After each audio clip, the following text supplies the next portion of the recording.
live. Letting chat room know. Yep. Yoink. There we go. All right. Yep, chat room, let us know when you can see or hear us. Yep. If we have a chat room. If that's going we on. should have a chat room in a few. Oh, I know we will. Is that on Twitch? No, the chat room's on the AIE Discord. Do you have the link? If not, I can send it to you. I'm in your Discord. Yeah, so if you go down to the AIE podcast, so if you go into the AIE channel and then AIE podcast. Oh, awesome. Thank you, Lucy. You will see the chat room is there. The content creators, and then it's the AIE podcast channel. Yep. Perfect. That is where people hang. Yeah. All right. We're good to the countdown? Lucy says we have audio and she can see us. Give me half a second. Twitch looks good. We check OBS. OBS says we're green. Music. I need the music bot. Where's the music? There we go. Okay, we're good. Awesome. All right, AIE Podcast going live in 5, 4, 3. On this episode of the AIE Podcast, we have the Summer of Love schedule. We also have some Dragonflight expansion information, but no spoilers. Merrily, we march along towards patch 6.2.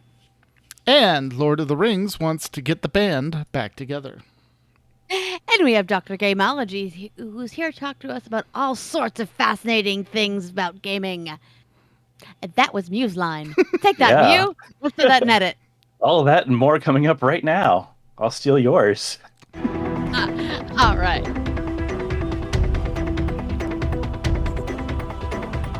Bringing you the latest news from the AIE gaming community from planet Earth and beyond. This is the AIE Podcast.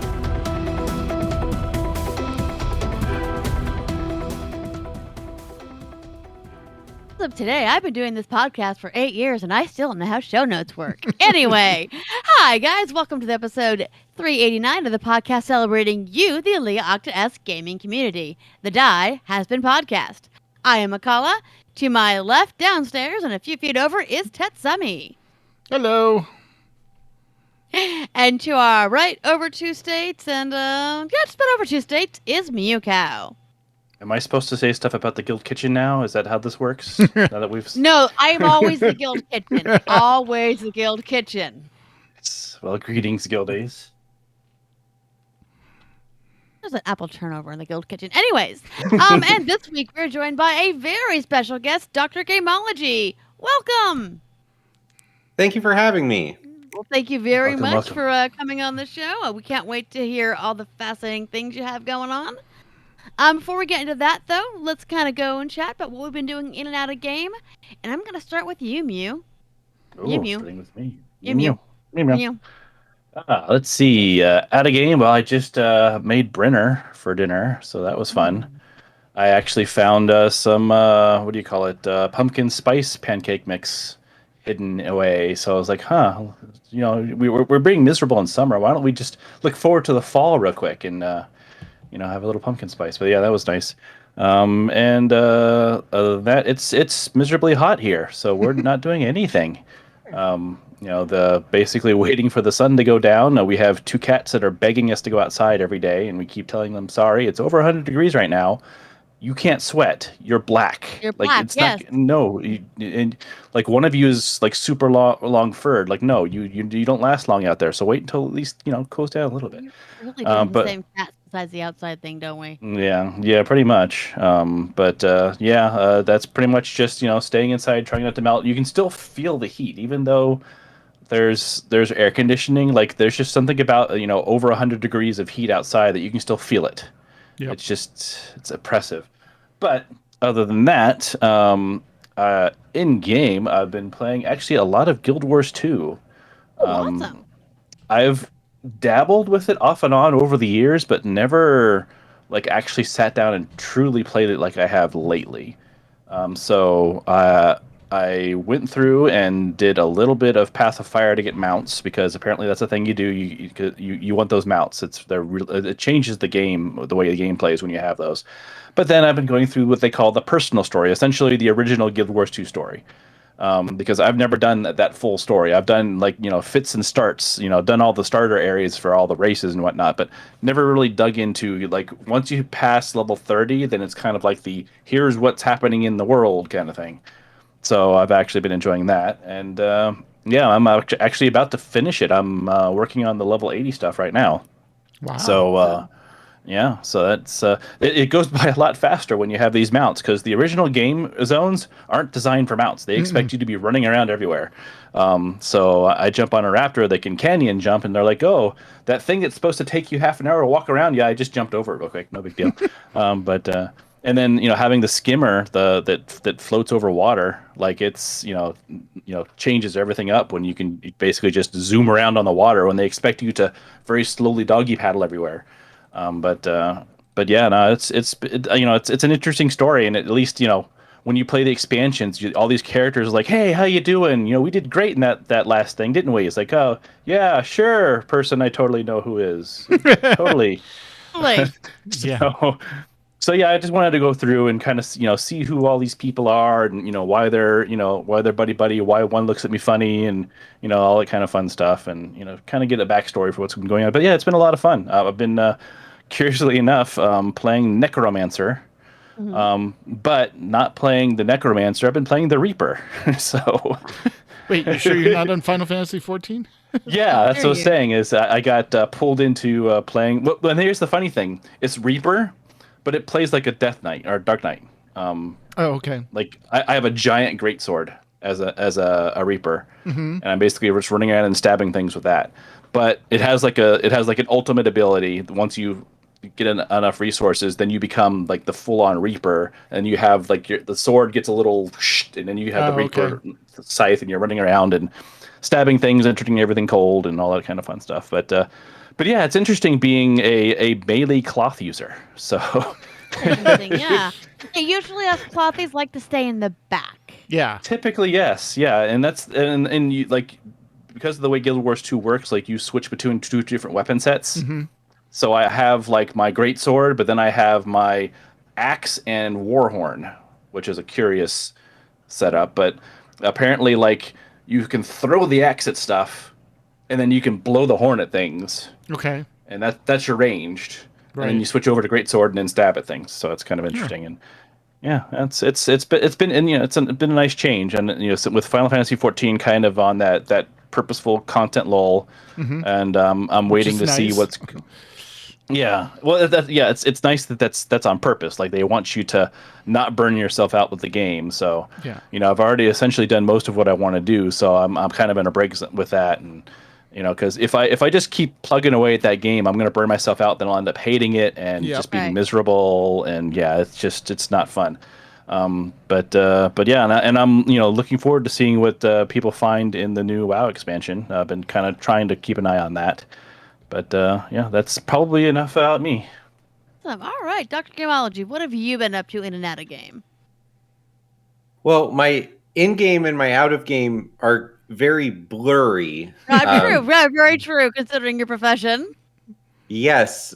So for people who are listening that maybe don't know me, I've been in AIE at different levels or different capacities since about 2015 is when my first set of tunes in Star Wars The Old Republic would have been added to Guild 2, and then I played enough to where I got one of my tunes in Guild 1, which I Right. guess is an achievement.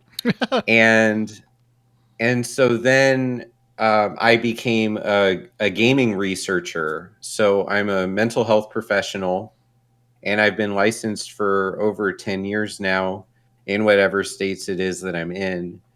And then around that time when I joined AIE is when I was entering into the PhD ranks of my field, and I needed to complete a research study. So I've continued to do that since then. So being in AIE and then my growth as a researcher are kind of parallel things. And so these days I've been researching Final Fantasy 14. and I love to play a black mage and wear their hats. Right. And So those who are only listening, Dr. Gameology is wearing the most amazing black mage hat, and it's beautiful and it's perfect. So yes, it is perfect. The first time I wore it on stream and then I took it off, it blew people's minds because they thought it was a virtual An overlay thing, Yeah. an overlay, right? And that was nice, but I was not sweating as if it was an overlay. Absolutely. You know, it takes a lot of effort to wear this hat for a sustained period of time, but we're doing it for the podcast. There you absolutely. go. So I've been leveling up Astrologian. That's a healer class that I haven't ever done, but what I've been doing this entire year is I've partnered with a couple different social media people, and we make mental health lists that are inspired by the way that you play the different classes in Final Fantasy. And on the research side, I just got done presenting my most recent study at a conference in Poland that was put on by the Digital Games Research Association. And that presentation was very well received. We're hoping to have a larger time spot in a couple more places and get the information out there. But that article is on my website if people wanted to read it. It's an abridged publication for now. There's a lot more deeper insights that, because of time restrictions, wouldn't have made it into what we were doing at that conference. Right. But basically, the study is about the experience of psychological flow and looking at how our personality traits increase or decrease the likelihood of flow in different Final Fantasy XIV game activities. Neat. Okay. Very cool. All right. Yep. Awesome. Now, Chet, what have you been up to, my love? Much like Mew, I've drifted out of Final Fantasy XIV. It's on pause. I was doing a bunch of delivery stuff, finishing up the Studium quests and stuff like that. And so now I paused that for a little bit because I got sucked back into ESO.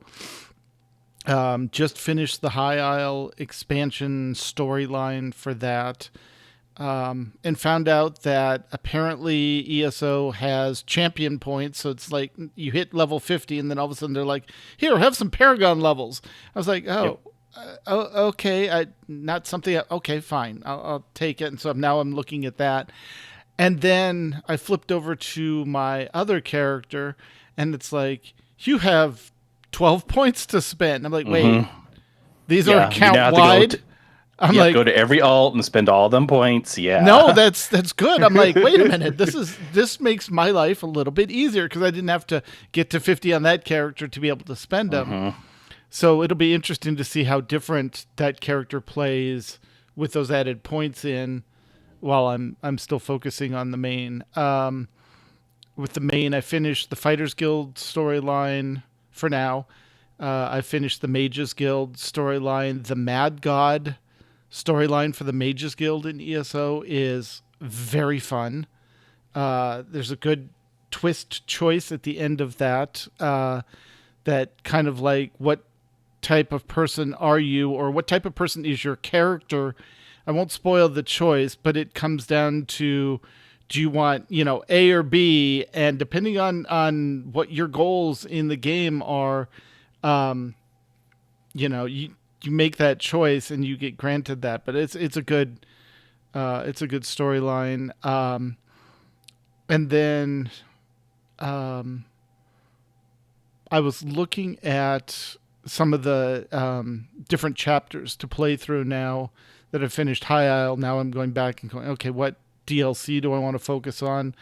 Or do I want to take, because I've finished the Redguard version of getting through Cold Harbor and finishing off Moloch Ball as much as you can.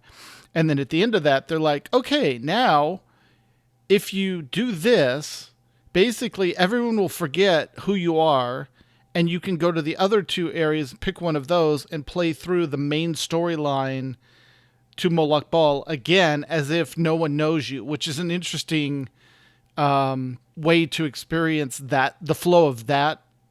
What the faction, I guess, is the best term for the three factions. And so, I'm not ready to hit reset on that yet. That'll be something I definitely want to go through because I want to see the story from all three lines. But I'm having a lot of fun in that and doing my profession dailies there because, of course, I am. Sure. I'm a crafter at heart. So if you give me story, you give me crafting, and you give me exploration, I'm pretty much there. I mean, that's pretty much my gamer profile. So, but we can talk more about that later. What have you been up to, McCullough? Fun non-work stuff. Oh, sorry, fun work stuff. Boy. At work, I actually did my first mid-year reviews for my team, so that was fun. Non-game stuff. Hosted my first little girls' night in a while, which was breakfast for dinner for 7, 9, including the family. So that was fun. Actually, kind of getting to flex my culinary muscles again. 2 different kinds of quiches, some apple turnovers, a blueberry croissant puff. And with then homemade lemon curd. Oh yeah, homemade lemon curd. And then gaming stuff. So in our Star Wars RPG, a few weeks ago we had been tasked to rescue the senator who had been gone to do some negotiations and was being held hostage. That's what we were told. Hostage. What actually happened, and the major that we got our assignment from did not know what actually happened, at least from what I could tell from reading his mind. But the senator's planet had decided that they were done dealing with the Republic because the Republic wasn't protecting them. And they had decided to make an alliance with the Revenants of the Empire. By the way, that also gives that particular remnant access to their shipbuilding capabilities. Ooh, not good. Right. This is the second system that's happened to. We've already lost one system's capabilities. So, and of course, we didn't know this until we went to get this guy. So, listen, this is our mission. We need you to renegotiate this because we can't lose those capabilities. Instead of taking him back to our base, or to his system, because the system is now Imperial occupied, we went back to Coruscant, like you do, because he's a senator. He's gonna be able to renegotiate this stuff from Coruscant. And then whoever met at the platform by a general in the part of the Republic that we're working for, because of course we're secret ops, we're special ops. So this general who we've never met is like, yeah, we'll take him from there. Warning bells. Yeah, right. Force sensitive number 1 just has a bad feeling about this. Force sensitive number 2, the wife, she also has an even worse feeling about this. But so literally, my little captain walks up and is like, okay, so we want to do this, and this. General's like, no. But what if we do this? No. Like, oh God, I'm about to get demoted, aren't I? About to get demoted. I didn't. But unfortunately, no matter what we could do, we couldn't kind of say, hey, let us finish up this part of the mission. But we did put a tracker on the senator. That seems to be a common theme in all Star Wars things. We'll just put a tracker on it. Tracker on them, right. Yeah. Giant flashing blinking thing that no one will ever see. No. Right. Oh no, our slicer's really good though. Except when they're not. Except when they're not, and then we have to, and then all of that information gets destroyed. They were good this week though. They were real good this week. So this week's session, we let off. My buddy Tony, who's playing the former clone trooper, who is actually in command of this mission, but because for real life reasons he's been out. Mm-hmm. So he gave his report to the general. They were told, of course, to watch the former Imperial. Really? Yep. Thanks. The most faithful person in this damn group to the Republic. So we have to. Yes. Oh, here's the big one. Our two sneakies had decided to try to get some information about like what's going on with people, why everyone's on edge. To get the contacts to kind of get more information, they had to do a job, which Of was course. just to deliver something to this guy. It was a simple delivery. Oh no, it was simple. It's Never never They simple. delivered it. It was basically these worm-like creatures that can be used as bioweapons, but they're worm-like creatures. Mm. He had two women on his lap, and then as they're leaving, those women seemed to be moving way too well. Those women are Mandalorians. Yep. They're Mandalorian assassins. Mm-hmm. And then later we get on the HoloNet that a Chiss diplomat has been assassinated. Whoops. Whoops. And then we find out that there's been some upheaval in the Outer Rim. There's something everybody's freaked out about. Yes, of course, it's close to Chiss space. Mm-hmm. So this week, Doc plants an easy way for our slicer to get into the general system. Also plants a bug while he's there. So excellent. We find out that a Chiss navigator was kidnapped, and the assassination was it's the attempt to get her. Also, while we're researching stuff, I'm like, well, we have people that need to have criticals healed, and the Coruscant Medical Center is right there. Yes, of course, my mother worked in that medical center. Of course, we're not going to take advantage of that and see what we can find out about, the whole I was a medical experiment, am I maybe a clone thing. So, while two of them are getting patched up, said Slicer and I go try to break into the medical archive. We're told no, we don't have the right clearance. Then we're approached by a droid. Oh, 067X-4. So nice to see you. I haven't seen you in 10 years. Let me scan you. Oh, you have some abnormalities. Oh, you've been corrupted. We need to, we might need to terminate you and let X6 know, and then let X5 take over, and let X5 know. Like, excuse me, what? Abnormalities? What's wrong? Of course, abnormalities. She's now force sensitive, I'm sure. Right, because you touched the holocron. Right, and then now I'm all forcey. So we're like, we try to get some more information from it. It's like, well, I can take care of the corruption. Dang droid evidently has not been wiped in 22 years or something. So it has one of the droids with personality. Yeah. Yeah. Yeah, so stuns me and gets the heck out of there. Pardon my French. So yeah, not only are we dealing with, then we find out, of course, hey, there's a problem with one of your droids. That's not one of ours. It pretty much was activated when I scanned myself. Whoops. Saw my DNA. So not only am I probably a clone of my mother's, I might be the fourth iteration of myself. Whoops. Whoops. Or there's three others of you running around out there. It might be. So then we ended the session with, hey, we found this Chiss girl. Even though we weren't supposed to be looking for her, we found her. And literally us taking this Winnebago of a shuttle we're in and landing perfectly, I might add, on the transport that she's on, so that, they can go through the roof and cut the lightsaber, do the whole lightsaber through the ceiling and see if we can't get the Chiss from two Mandos.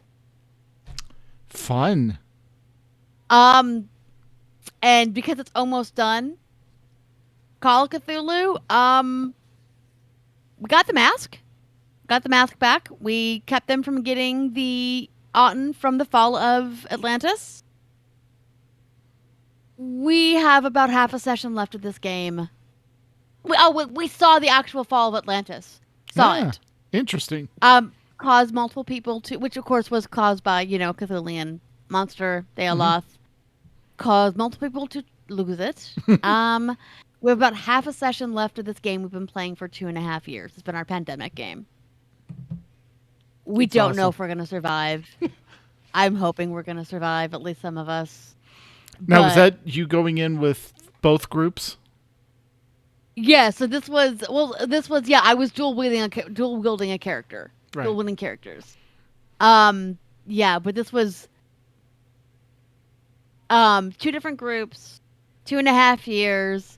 Now kind of 3 groups because we brought in characters from a prior from a one shot that we had done because we needed backup characters as well. So yeah, I'm really excited about that.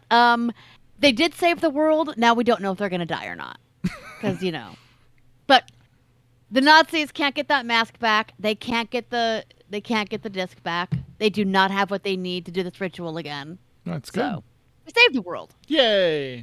Yay! All right, that's a lot. Okay, so we're gonna go over the news first. But Dr. Gameology, No. you have lots of really Other No. way around. You said you were going to go over the news first. no. We'll go over the so news we're gonna go over later. the news in a few. Yes, that's what I meant to say.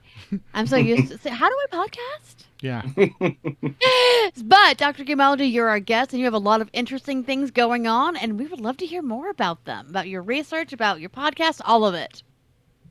Yes. So the most current thing that is news is we have the book titled The Psychology of Pokemon, The Power to Catch Them All. Oh my gosh! I wrote the final chapter in this book. It's a group collaborative book edited by the CEO of Geek Therapeutics, and they are a company that I've done a lot of trainings and presentations for since the pandemic. And so that book is actually going to be available for purchase this month. Oh, cool. And yes, I'm very excited to see it because as far as books go, that's my first, unless you count my dissertation, which Right. you can Might as well be a you book. can purchase that in book form, but that's not the same thing. Right. So I'm really excited for that. But, and this is something I haven't talked about live directly at all. So this is breaking news for your Exclusive podcast. here. Yay! Yes. It'll be exclusive for about 90 more minutes because we're going to talk about it on my stream after this. I signed my contract to write a book that is meant to be the hero's journey through video games. Nice. Oh, Yes. my And gosh. so if I had to guess percentage-wise how deep into the journey I am at as the writer, I would say we're in the belly of the whale or, Uh-huh. into the depths kind of thing. Percentage, I'd say I'm about a third done with it. Yeah. And I'm really having a lot of fun challenging myself to bring in more stories than just the ones that I've naturally come across myself with my own gaming preferences. Because I don't want it. Certainly the games I've played are going to have their places to shine because this story has been growing inside of me for 30 years. Mhm. From the very earliest games that I remember playing, which I guess would be Super Mario Brothers and Duck Hunt and Right. things like that.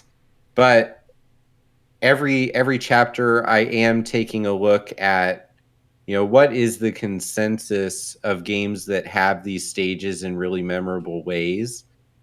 And then what are some of the conversations that already exist about those games? And then what is the mental health and psychological and religious and narratological spin on it? Mm-hmm. And then there's also game mechanics and how the game player experiences those stories because they are playing them. Right. And so that is in many ways different than the tradition that revolves around mythology and other religious stories is you get to hear them and it's your job to figure out what that means to you. but you don't get to have an alternate version where you level up your messianic character and just Right. slaughter them all. So in video games, we do have that choice.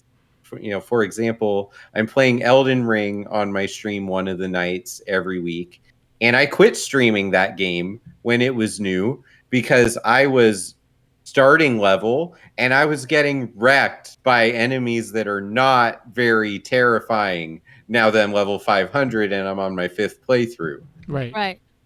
And so that's kind of the interesting thing about the mythology inside video games, especially when you're talking about RPGs, which the book is not meant to be limited to RPG games, but they do have some of the best stories in human history. Right.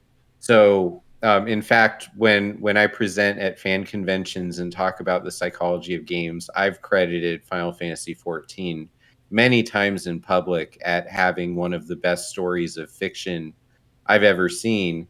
Even though some of the cutscenes are so long, sometimes I haven't seen them. But I know that they're amazing, and I usually do come back to watch them.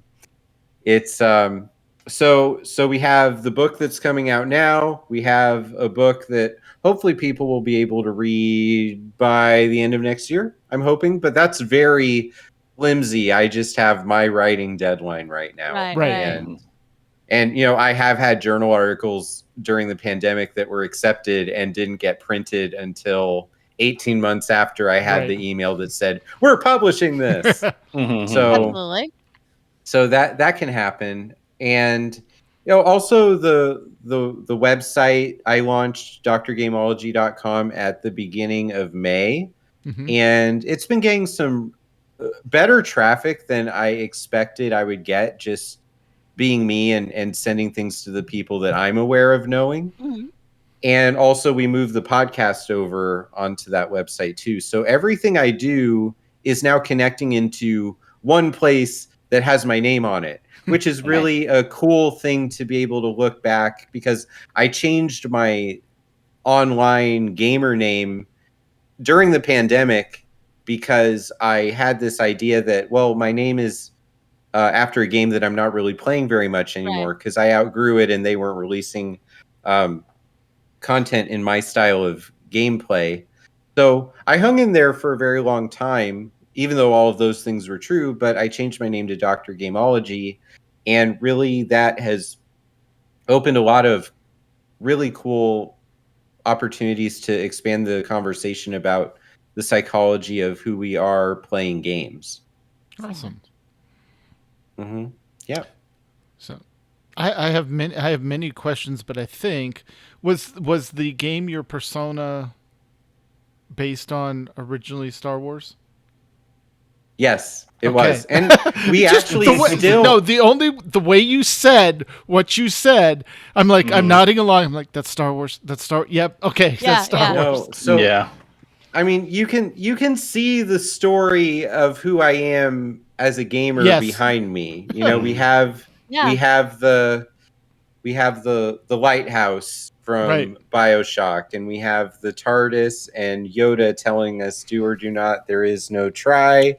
And then we have, it's dark in here, but we have Journey and Zelda and Pokemon, the choice of our starters. But the most prominent relics behind me are Kylo and Darth. The Sith, the kind of Sith. Yeah. And Sith and Sith Light. Sith Light. Yeah, Sith Light, right.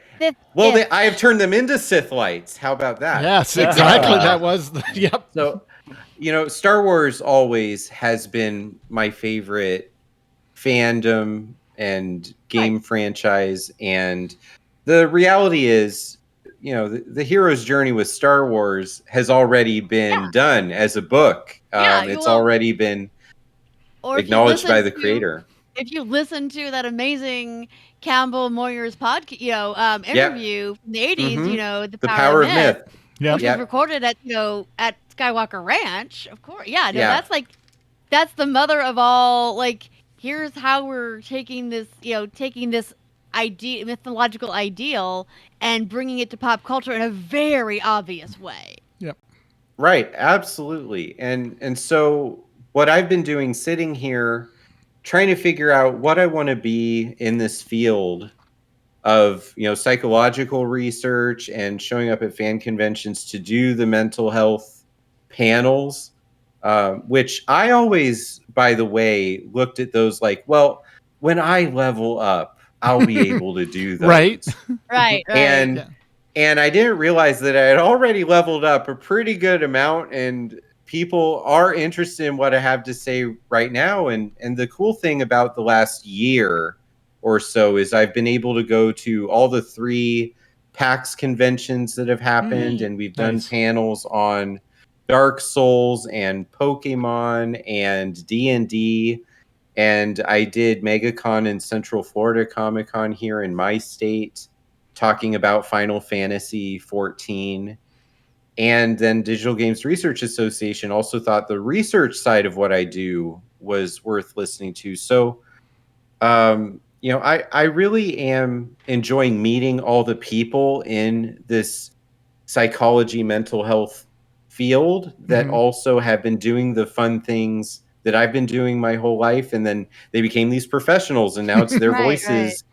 And, having people come on the podcast that have been doing really incredible things. Oh, my podcast is the Gaming Persona podcast, and you can Great name. download that. Yeah, it And really is. yes, thank you. Yeah, so when I changed my name, I was in the middle of streaming Persona 5 Royal, which is Okay. an Yep. amazing example of Jungian psychology in a video game wrapper. Mhm. Right. And so, actually the podcast would have started maybe 6 months earlier if we had just had a name, but we were playing around with things like the gaming couch already existed, but they Yeah. died after 5 episodes. Oh my god! Right. And- Right. Right. So, very obvious things because you play games on a couch unless you're a PC gamer. But Yep. but if you're the controller and console, most of the games you've played have probably been on a couch. Anyway, so the Gaming Persona, first time those words left my mouth, it was like, that's it, and Yeah. we're recording on Tuesday. Right. Yeah. So, yeah. I have a weird question. Do you find that there's a different personality type between a pen and paper RPGer, a console gamer, and a computer gamer? Like is there a different personality, or do you say differences? Well, of course, there's going to be differences, and maybe a lot of them have to do with imagination capacity and attention span. But one thing that I will say, this is less research and more my lived experience. When I am my wizard or sorcerer in my D&D games, and I'm in that room, I don't care about the story. I don't care about the NPC's feelings. I'm just looking at the room, trying to figure out how I can strategically fill this place up with interesting. fireballs and Yep. burn it down. Because I I'm want the to opposite. destroy it so bad that the DM Hmm. has to accept that I destroyed his map. Which is so weird because I find that I'm the opposite. Which is why I don't always love computer games. Because to me, the Okay. computer game is very mechanical. It's, XYZ. And where the RPG piece of things is, I'm there for the story and the character development. Right. So gaming motivation really comes from 3 different main areas.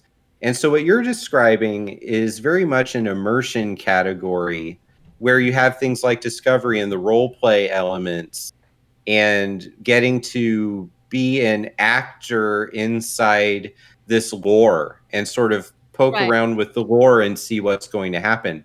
And I actually was thinking when you were summarizing your games that you have a skill that I do not have. That because our gaming motivations are clearly different. The other Right. 2 main categories are socialization, whether it's relationships or teamwork or Yeah. just the ability to connect and engage with people in a gaming scenario. And then there's achievement, which is, for me, can I burn down everything Right. that's flagged as an I enemy? didn't say how big the room was. I said I cast fireball. Exactly. Exactly. Yes. Were you in our session a couple of days ago? My first character 30-something years ago was a mage. I got you. Or wizard back then, but yes. Yeah. So, I mean, you can like the same game and have very different percentages en route to having those things to your name. So before the podcast, Tetsemi sent me his gamer motivation profile, and it came out as a bard, and it has his percentages, and I'm looking at them now, and I'm actually gonna post my percentages if it'll show up. And our hexagons are like, I am filling up places that he doesn't touch, Right. and he is very interested in places that I am just giving obligatory 1 out of 5 instead of 0 Right. because I don't want to be a downer. But No. you know, that just when you look at questions like that and you're rating things 1 to 5, you know, for me, I might say a 1 or a 2 when most people would say a 0, but it's because of what I think a 1 and a 2 represents. Right. But really what shines through is that 90% category for immersion and creativity that Tetsemi has. Whereas for me, those are 39 and 41. But my 95 pluses are achievement and mastery, Right. which is probably why I couldn't start talking in public as gameology. I had to become Dr. Gameology. Right, because you Right. In order to have that confidence, because I was like, I'm not going to do the knowledge-based version of DPSing these topics, thinking that my DPS is less knowledgeable than other people's knowledge DPS. You need to be that level 20 before you felt comfortable doing that, instead of some of us that just talk out of our bums because we're level 5. Yeah, and then people are like, you know, that was really good. We could have used you 5 years ago. It's like, yeah. Right. Exactly. So following up on that, because looking at your profile, it's like 97% achievement, 97% mastery, which would explain the Elden Ring, Dark Souls. Those seem like stuff right up your alley. That are infamously difficult. Right. Yes. That seems right up your alley, and something that I would not even look at other than to watch people and go. The interesting part of watching those videos for me is the game's done quick. Like, how does this person get from here to the end boss through various, you know, game glitches and other stuff to kill the boss in the shortest amount of time? And I was watching because it went from like 10 minutes to 8 minutes, and then like no one's going to go sub 8, and then it went to 6, and then I think they've got some 5 or sub 5 runs now, and it's just like these people they're are better at it than me. Well, they're playing a different game. They're like, there's the game that was presented, and the people looked at it and went, okay, so I'm going to make my own challenge for this, and within the confines of the game, how can I get from point A to point B in the quickest amount of time? You saw it with Mario runners. You saw, you know, Mario. How do you get through Mario the fastest? You know, all these game done's quick, and it's a completely different style of playing the game that I'm in awe of and will never touch. No, I don't want to hear that. I don't want to hear the amount of sighing coming from that computer. If you tried that, Exactly. I do not want to hear that from the study. I'm sorry. No, but where I fell in love with the Star Wars game, you know, the Old Republic, which, come on, BioWare, this is not a 10-year anniversary. This is a travesty. This is a root canal. Yeah, exactly. Oh God, that's a good description. I like in those games the choices. How I'm gonna play, much like McCullough, how I'm gonna play my character. Is this a light side Imperial? You know, if I'm playing a light side Sith user, am I Imperial? Is my agent basically giving the finger to the Sith, which she did, because I intentionally, like, antagonistically created a female Chiss Imperial agent because it goes against everything the Empire, at that Sexist, time racist, right, the whole- stood for, the old so that I school could then empire. react to it in game and tell them off. Which was a blast for me. I mean, that's where Mass Effect. The other thing is the whole Mass Effect series. But I get a little achievement hunting in Mass Effect. That's why my profile's not completely away from the achievements. I'm a completionist as far as story, but I also want to see all the versions of the story. So I've done the everyone survives and no one survives endings, just to see the difference of what the outcomes are. Because that, to me, that's the game. I want to see it from the different angles. So Yeah, the way we get to our endings and the way conversation trees branch are Right. really the beginning points of everything that led to me seeing games the way I do. When I was a master's student, Heavy Rain came out, and that is a game where at one point, I feel like I just had some kind of godlike connection to that game where I just could do whatever I wanted because I knew all the branches. Right. And I never got to that point with Detroit Become Human because of my work-life balance when that game came out. But I tried. I started down that path and realized, they've gotten a lot more detailed with this than they were in Heavy Rain. But those two games are way high up there. Of course, The Old Republic is really high up there with what I do. My entire agenda of researching personality connections to RPG play were because as a doc student, I created a Sith sorcerer that looked like me. And then if you take one of those, Google personality tests that aren't real with Star Wars theming, my personality type is the INTJ, and the INTJ is often showing a Emperor Palpatine. Funny. Like, this is your Star Wars character with Myers-Briggs personality. So you're like, hey, dang it, yeah, they got it. Right. So then it's like, well, wow. So my SWTOR character is a lightning-based damage dealing corruption sorcerer.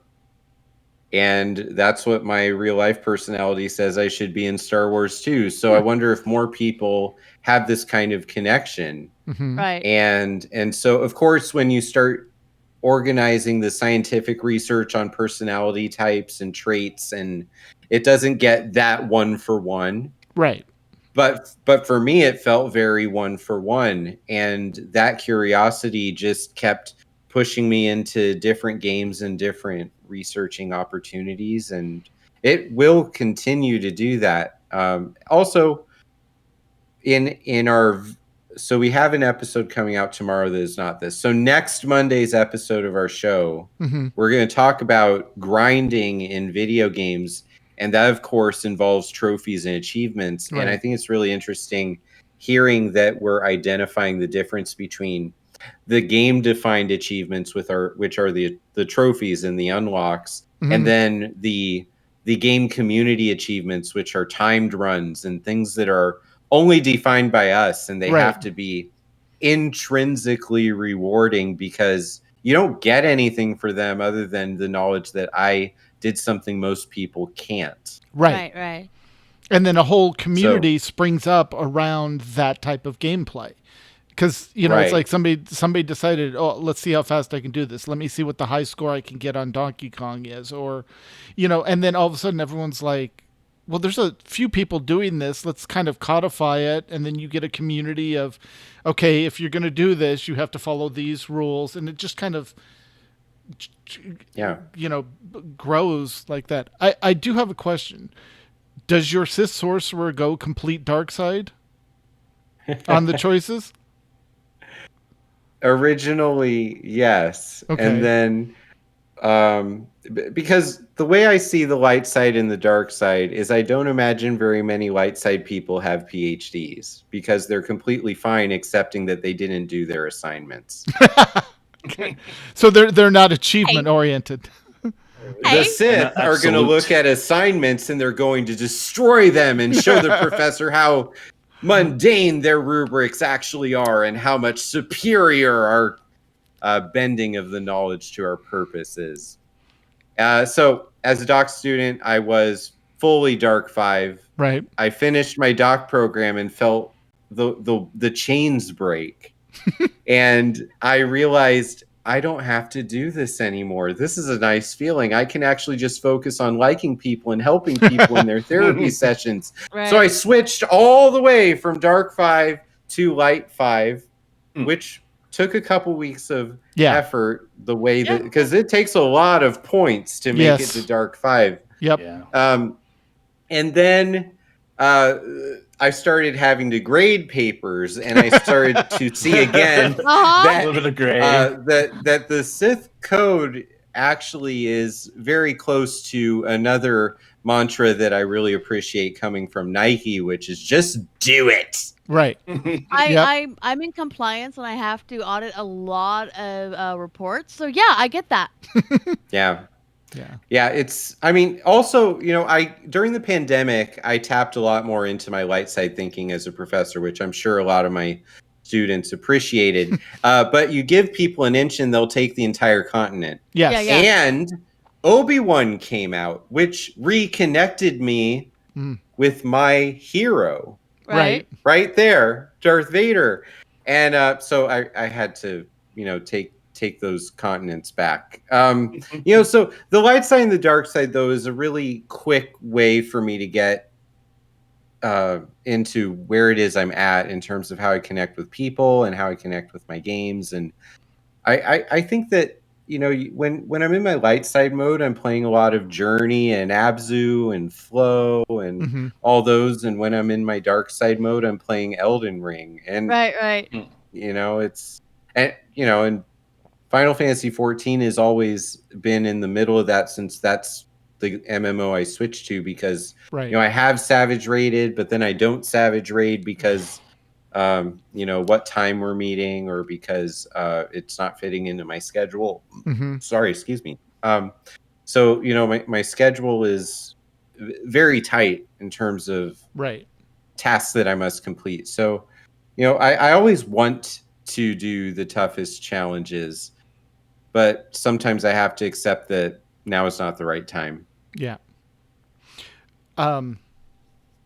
What did you enjoy the Obi-Wan series, and what did you think of it? I loved the Obi-Wan series. And now that we're a month away from when that came out, I would just like to say that it was amazing seeing a limit break happen in Star Wars with all the rocks. Right. As a Star Wars RPGer, I'm like, how many dark side points did you get to do that? Oh my god, what? Yeah. Well, I mean, in the Old Republic, throwing rocks with your mind, with the Force, is a thing. And well, you do it in the pen and paper as well, but you need a lot to do some of that stuff that both of them were doing. Either light side or dark side points. Yeah. Okay, but he's Obi-Wan Kenobi. Oh, I know, obviously. Yeah. And I think that's the thing that we really don't connect with all the time when we're playing video games, especially when we create our character, is usually we're nobody. Right. Yeah. And if you do get to interface with the named characters, what they do is supposed to be like far beyond your max level. Right. It's supposed to be truly amazing to see. And I was very surprised that final fight had so many of those kinds of things that seem to legitimize a Force Unleashed kind of feeling. Yeah. Yeah. And I love those games too, outside of the narrative stuff, but just the playing of games like that and seeing Obi-Wan and Darth Vader have their moments of just letting the Force go on each other. I thought the story was great too, because there's always been one line of dialogue that made it so the prequels didn't completely connect the circle for me, and it's in Return of the Jedi when Vader says, Obi-Wan once thought as you do. And then basically, I must obey my master, and then they go up to the Death Star from the Endor moon. And I never really felt like Revenge of the Sith depicted Obi-Wan feeling like there was some Anakin left, inside Darth Vader, because Obi-Wan never saw Darth Vader. He saw the Anakin that said he was Darth Vader. Right. And I really feel like that show gave It was a good me bridge. The bridge. Yeah, it gave me the bridge for that line of dialogue, and I feel like it tiptoed around what we saw in A New Hope. It redefines it a little bit, definitely but does. it didn't. I don't think it Didn't broke change it. No. It didn't Yeah. change it. You're right. It defined it and redefined it. And also, Yeah. it's Star Wars, so many of the truths we cling to depend greatly upon our own point of view. So we're now Mhm. seeing more of that, that kind of bridging. Yep. Also, Leia's excitement when Luke says they came with Obi-Wan Kenobi, and she's like, "Obi-Wan Kenobi, where is he?" Yes. Like that's exactly. not the And excitement the that you fact have that if you've never met someone. Ben, that Yeah. makes sense. Yeah. Mm-hmm. Oh, Ben Kenobi. Yeah, Yeah. that's right. Yeah. It was Ben Kenobi. Yeah. Awesome. All right, I guess we should let you know that he can come back to the stream now. Safe. Dodging for spoilers. Hi, Mew. Yeah. Hi. Yeah. No, Sorry. we've only managed to get one episode in, so we don't It's know so good. all You're it's okay. It's so Oh my good. gosh, I'm so sorry. No, No, you fine. Oh, didn't you're fine. spoil it. I dodged, so I It's could good. tell. But you finished Miss Marvel, and I'm happy about that. Yes, because that last yes. dang- Which that- I that- still that have first 3 episodes to thing catch up on. Anyway, Yes. I mean, Excellent series. That series is like they need to use that as the new blueprint for how new Marvel stuff is made. Hmm. That's how Alright. good that series was. Oh, it's Yeah. so good. All right. So before we get to the news, anything else that you want to drop on us, or any more questions that do we have?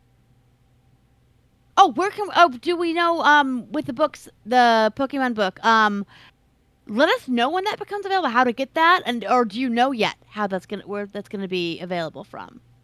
I believe you can actually buy it on Amazon right now. I think it'll just get delivered once it's all ready to Awesome. ship. All right, Ted, are you on that? Yep. Excellent. All right, we're getting it. Cool. Awesome. All right. So, anything else we want to throw in here, or should we get to the news? Or I'm pretty sure we can probably go on about Star Wars and. Oh, Hero we of could make this a 1,000 2-hour show 2 hours? easy. Yeah. So I need dinner. Yeah. I would just like to add in that if these kinds of conversations are what you're up for, please join the Psych Squad and listen to the Gaming Persona. We're heading into our 2nd year, but we're really trying to focus on outreach and meeting new people. And every week we show up and talk about the psychology of playing games in a different, just from a different issue, from a different topic. And honestly, if you ever want to, drop us a, hey, here's what we've been talking about, that we can throw that into our show notes and make sure we mention it during the podcast news, let us know.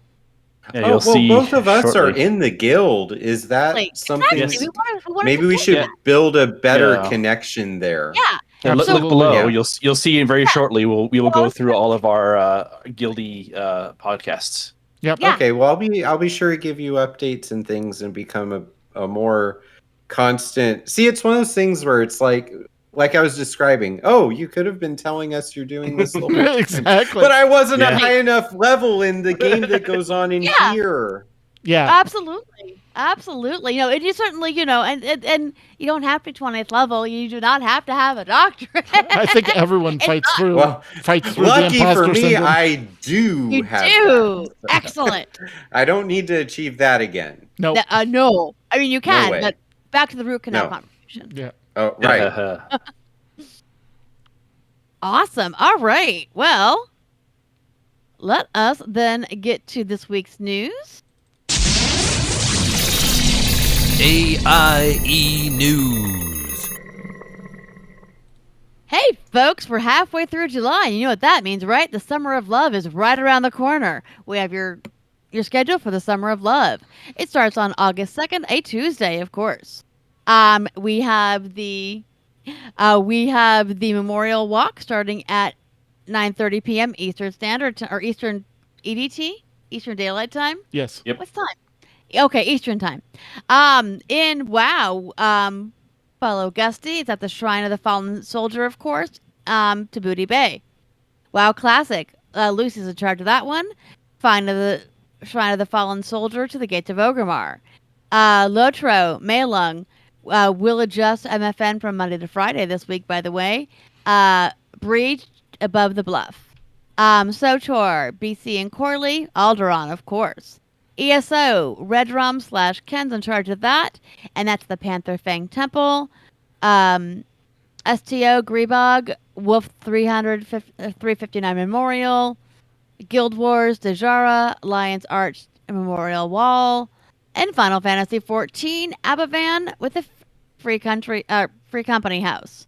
That ends, and the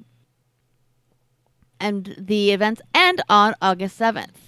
Gutsy is in charge of WoW coordination and will be sending out routes and fireworks, pet battles, giveaways, transmog runs, etc.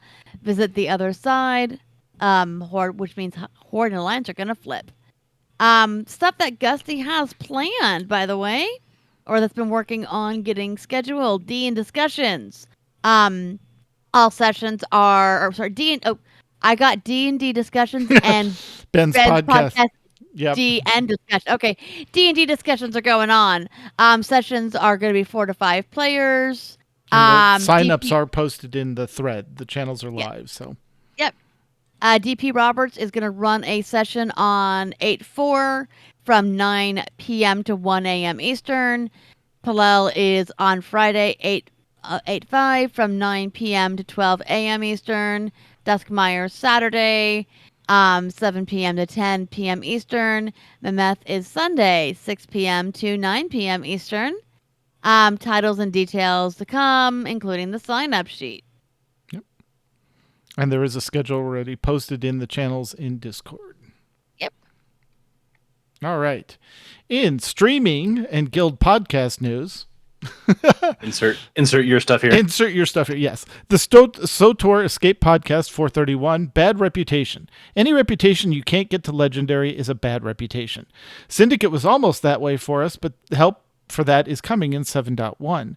And if you want to hear more about reputations in general, listen now. Just not right now. Wait till the show's done. Yeah, please. Yes. We're recording here. In Behind the Games, the Boston indie scene, chat with Kate Olgwin.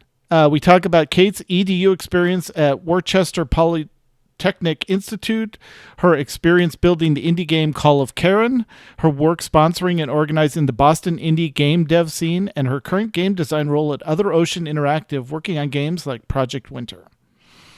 And in Boards and Swords podcast, Return to Dark Tower, Vampire Rivals expansions, and Capstone Plus. Would you do a subscription to a board game company? How about a play Legend of the Five Rings in D&D? We've got all that, plus we've got both a chance to play Restoration Games' version of the classic Dark Tower game. And over in the Star Trek Online universe, Fleet Action Report, episode 107, their 2-year anniversary. Oh, wow. Mm-hmm. It's a very special episode because it is their 2-year anniversary, and so they brought in the community to come and have some fun with them. They did PvP matches just for fun and laughs, and watched Greebog die many times because of his glass cannons. Yep. And then over with Working Class Nerds, and as a reminder, this is a not safe for work podcast. Mm-hmm. Also not safe for kiddos. Episode 160, Always Follow Your Dreams. Marcus and Nick sit down with fellow content creator Jakuski. Jakuski is a dad, awesome streamer of Destiny 2 content, and all-around amazing person. So enjoy. You can find more about them at twitch.tv/Jacuzzi. All right. And in Nomad news, Lost Ark July update is due on the 20th, featuring a new mage class, Arcanist, a powerful pass to boost a character to the end of the Punika story, and gear to level 1302. An express event to progress more quickly to the road to gear level 1370. Activity in the game is light, and we encourage anyone not in the AIE Communitas Guild to request an invite to this more progressed guild. Please inquire about transfers to Durus or the Discord channel, which is Lost Ark. Yep.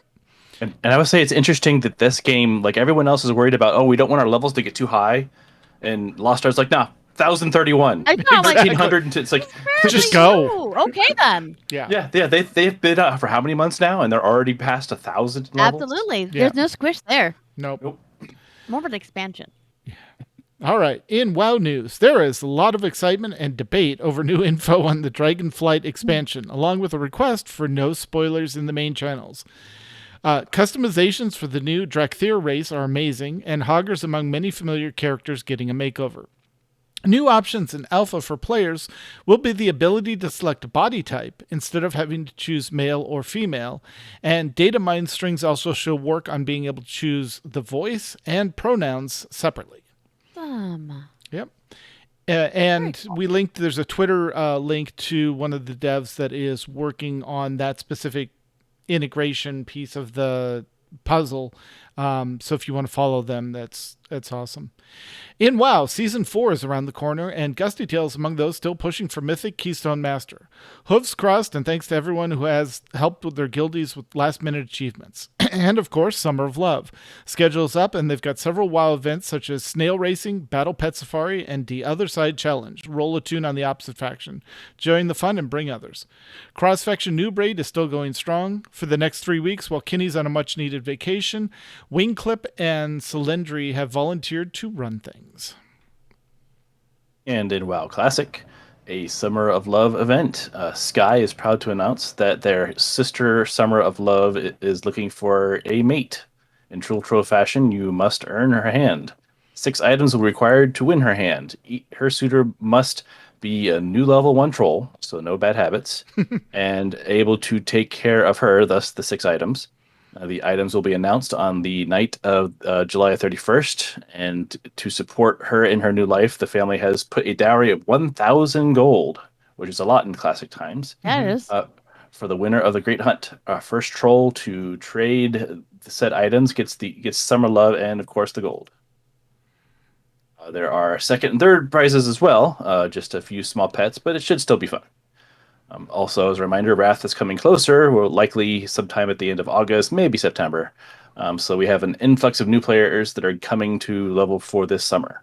As a reminder, to attract new players for the 10 for Wrath, we are having a gold giveaway of 100 gold to any new player to make skills, mounts, and leveling easier.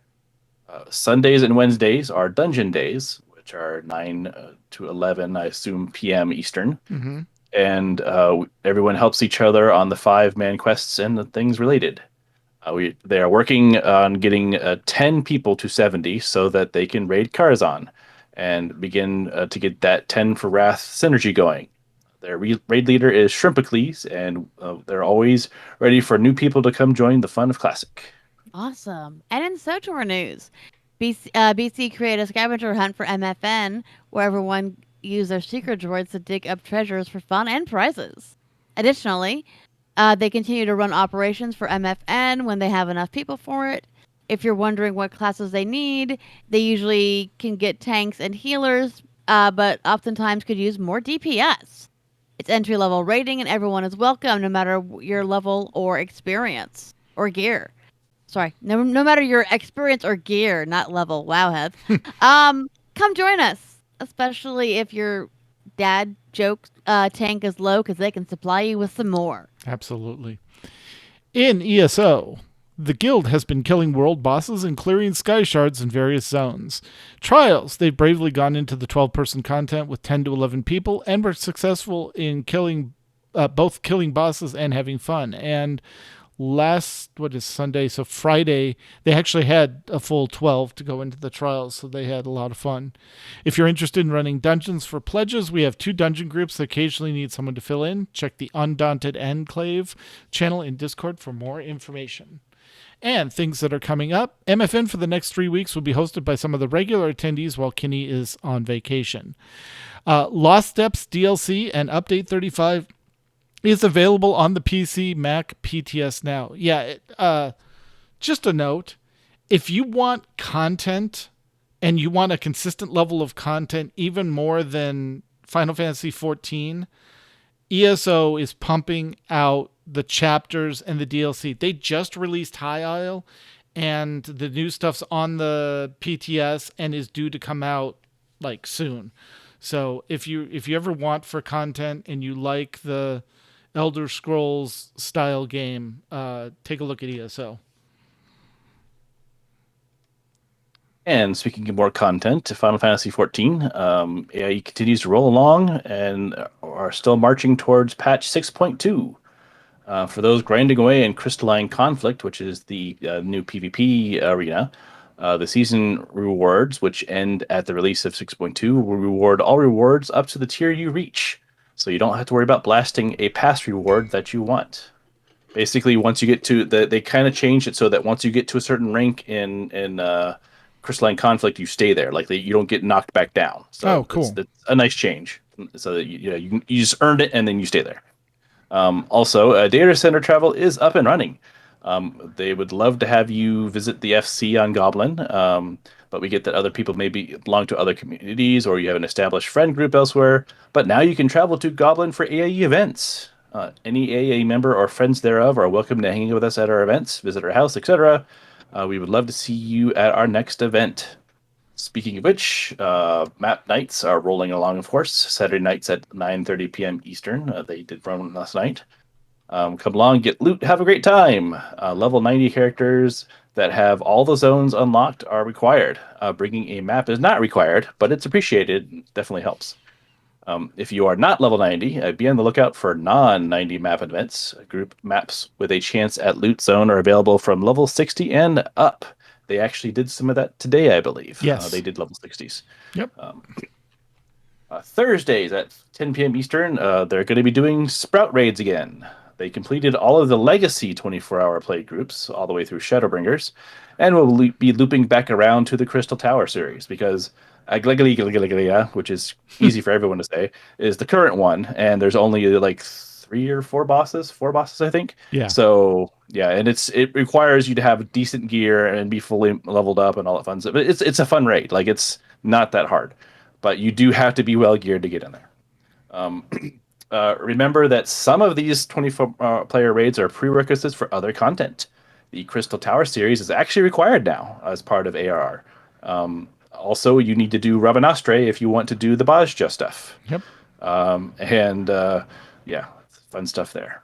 And soon you'll have to do the Hildebrand to get the new. Yep. Yeah. Oh, what? Yes. Oh, you haven't heard this?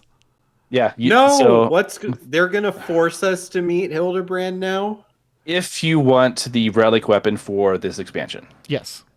Oh. Just the relic weapon. Okay. Just the relic. All right. Yeah. It's an achievement. I know. I'm trying to play to your strong side here. I know Hildebrand enough to know that I wish I didn't know Hildebrand. Okay, so you do not subscribe to the anime silliness that is Hildebrand, right? Yeah. Yes. Okay. Yeah. So you will have to progress through all the Hildebrand quest line to all be able of to them, like since Yes. the beginning. Yes. to unlock the Okay. ability to go do the relic weapons. What the relic weapons and Hildebrand have to do with each other, they haven't said, but that is the requirement. Apparently, they're going to be Manderville weapons, essentially. I'm sure it's an amazing story connection. Yeah. Yeah. And I'm sure I'm going to do it because do it. Oh, yeah. Yeah.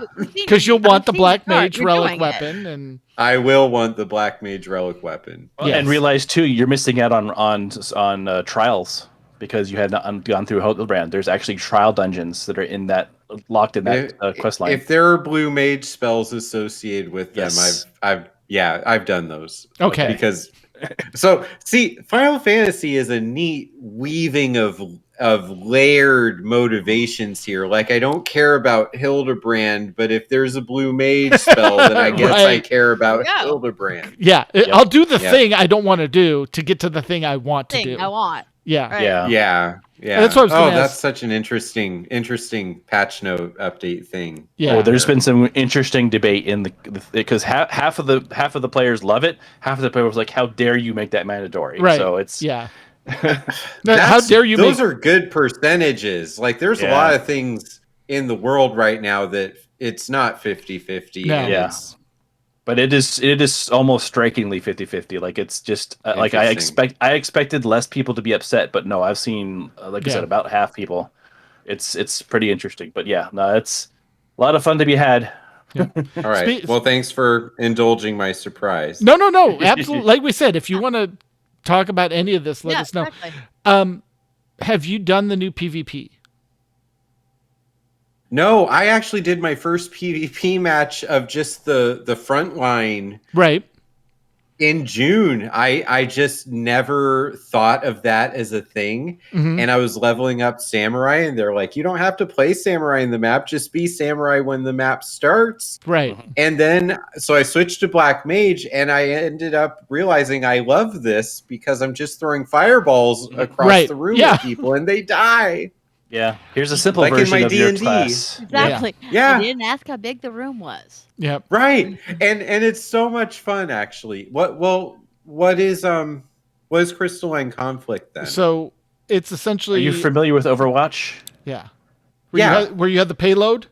That's the Yeah. whole thing. There is a payload, and one team is attacking, one team is defending, and basically the goal is to get that payload to the to your team's Yeah. base.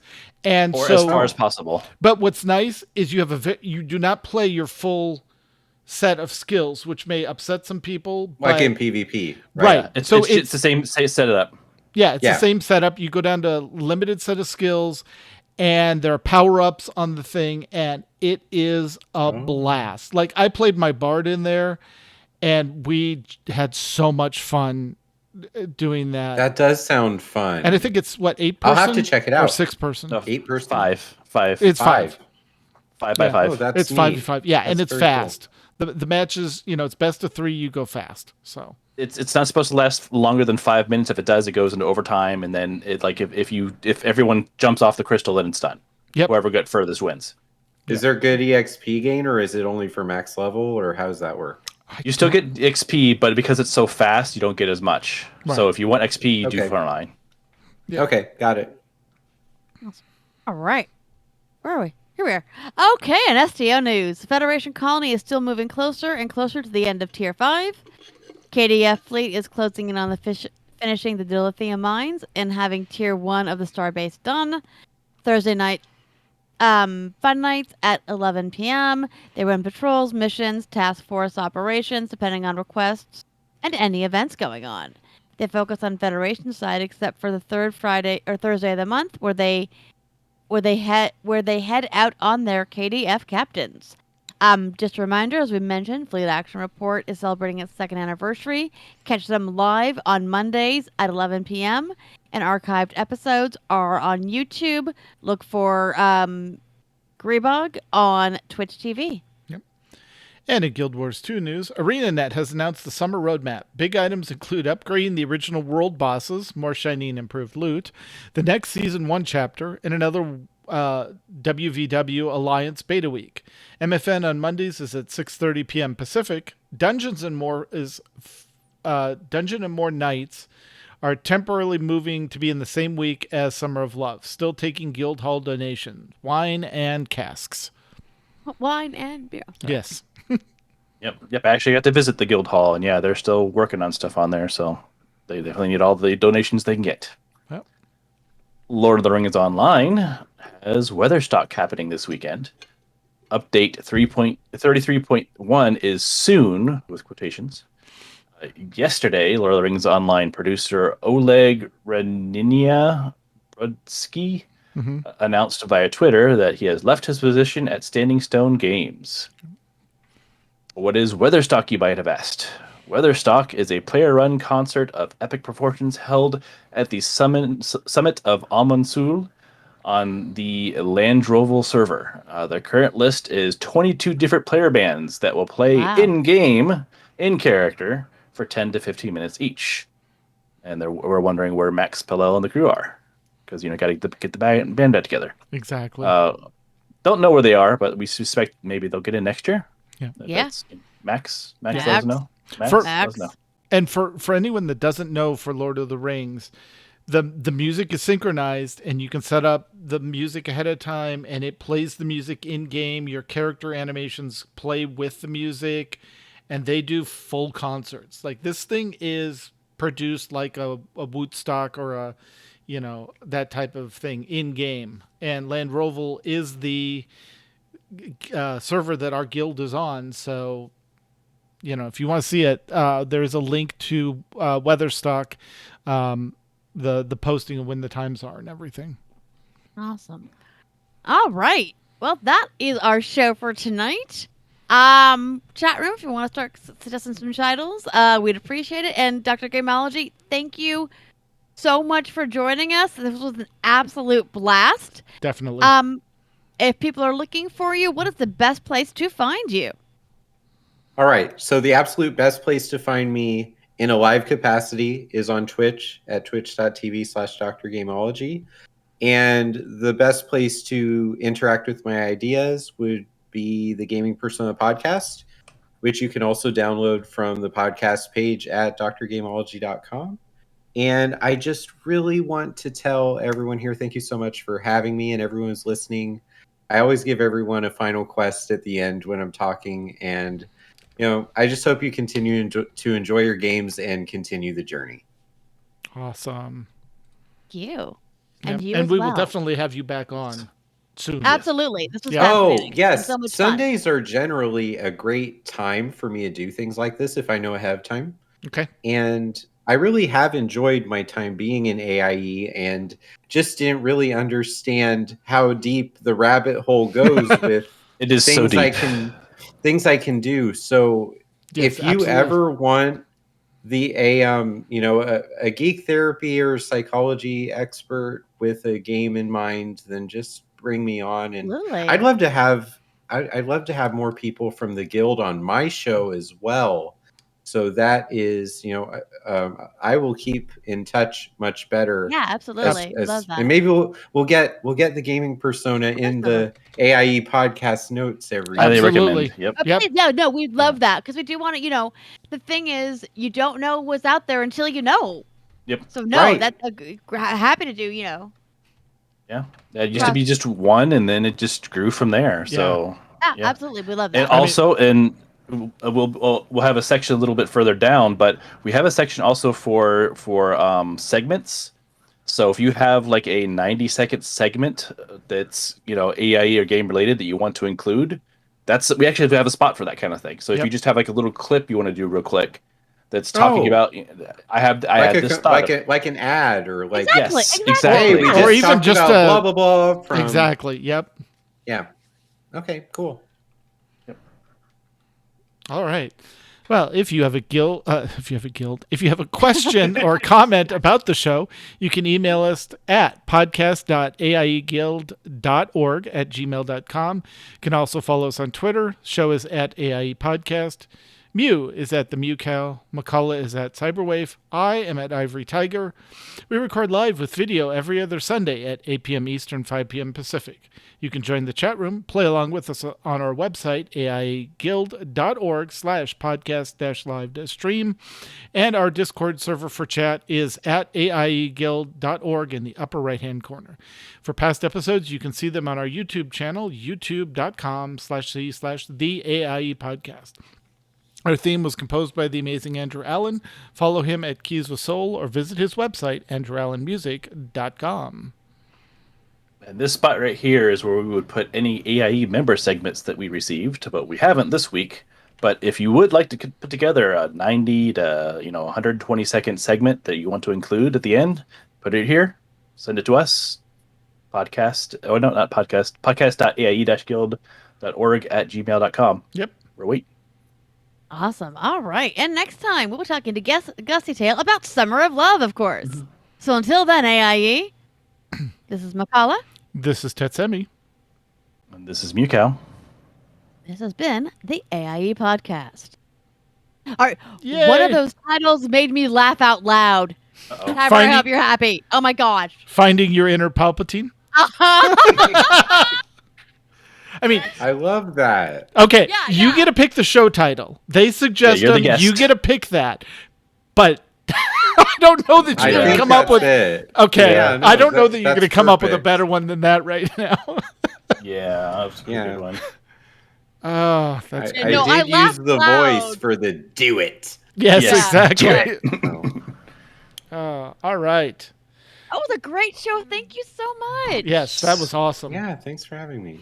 And Yeah, chat room, I thank had you other for things being I- No. I'll try and speak at once. Go ahead, Mew.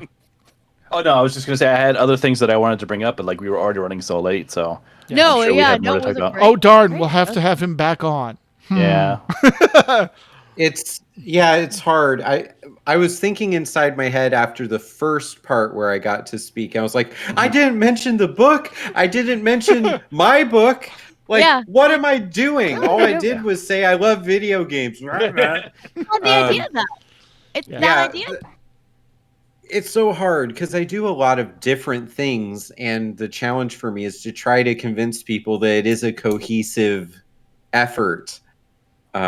It just goes in many different directions all the time. Yep. Yeah, No, absolutely. understood. All right. Well, I'm going to cut the stream. Thank you, chat room, as always. We appreciate it. Tiber, great show titles. Nailed it. Yeah. All right. Thank you. Bye, chat room. Oh. Bye, chat.